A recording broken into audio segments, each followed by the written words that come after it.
Hello to all my viewers. This is Dr. Dhaval Maheta, and today we are going to discuss the interface of Power BI.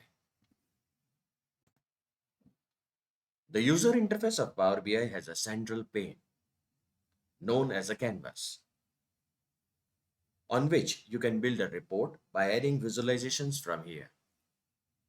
Here, you can also configure the properties of each visualization.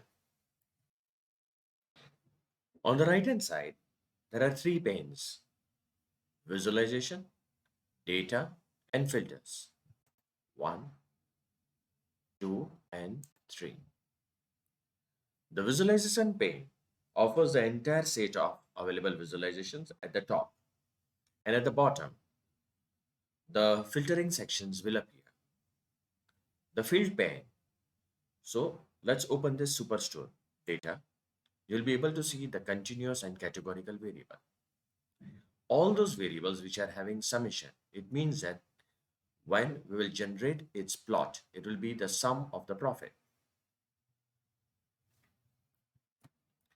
So this is a field pane, and it contains a list of all the fields of your dataset. Filtering pane can filter the continuous as well as the categorical data on the basis of various criteria which we will set. At the bottom, you can activate the desktop layout view or the mobile view. You can add uh, multiple pages of your canvas by just pressing the plus button.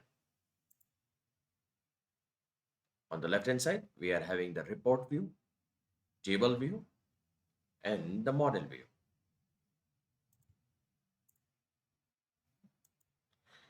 So this was all about the interface of Power BI. For more such videos on Power BI, kindly subscribe to my channel. You can also refer my playlist in which I have uploaded many videos on Power BI.